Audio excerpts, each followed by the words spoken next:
As we move forward into the 2020 to 25 period, we are no doubt entering an era of exponential change, a period during which we will see quantum transformation in the foundations of global competitiveness and a phenomenal opportunity for smaller and agile nations such as ourselves.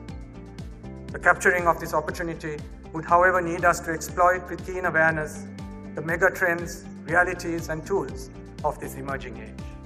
There are 4 transformatory trends which I believe will provide us a springboard to leapfrog beyond our regional neighbors.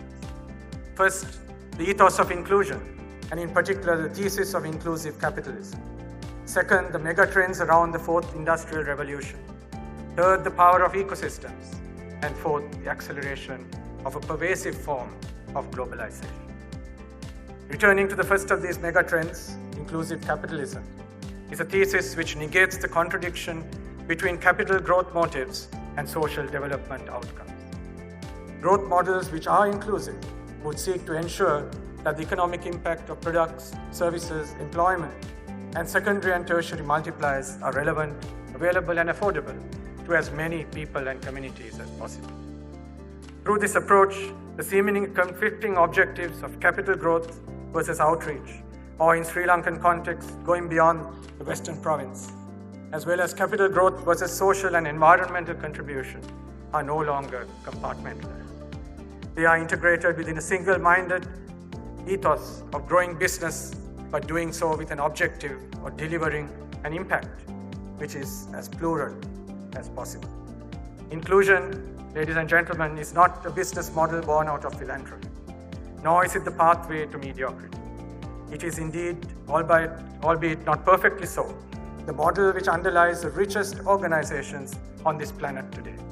The internet giants of today have, by design or by accident, capitalized on the opportunity of inclusion, and in breaking down legacy barriers, have unleashed value at global scale.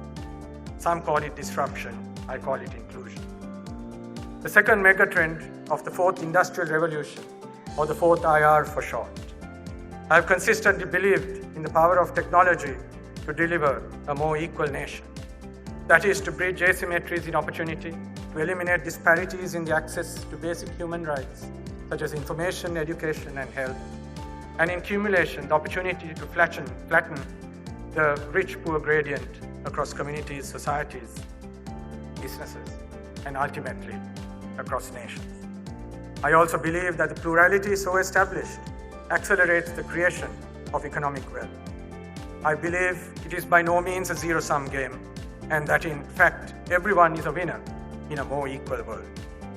The 4th IR is centered on the democratization and exponential broadening of the affordability and applicability of technologies such as cloud, artificial intelligence, machine learning, the Internet of Things, and a myriad of technologies including augmented reality and cryogenics, bringing together biologic and physical spheres.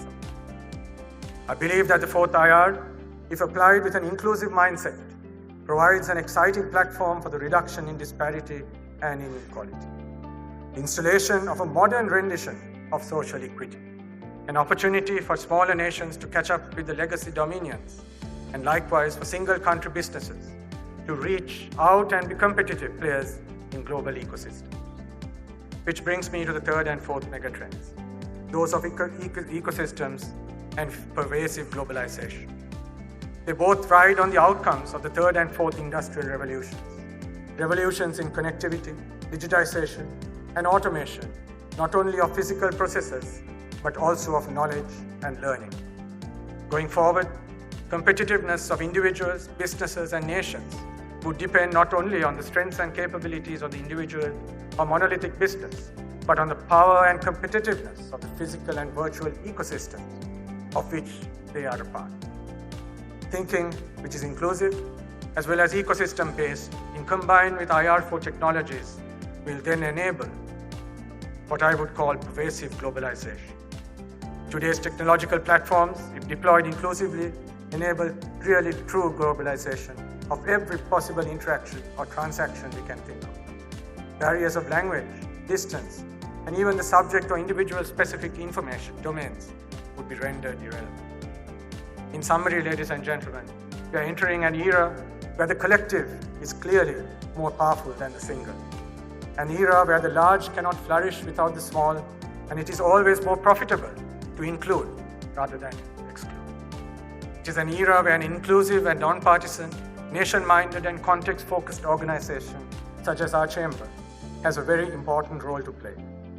It also represents a calling for us to align and exploit these megatrends in the interest of economic and social advancement based on the fundamental of social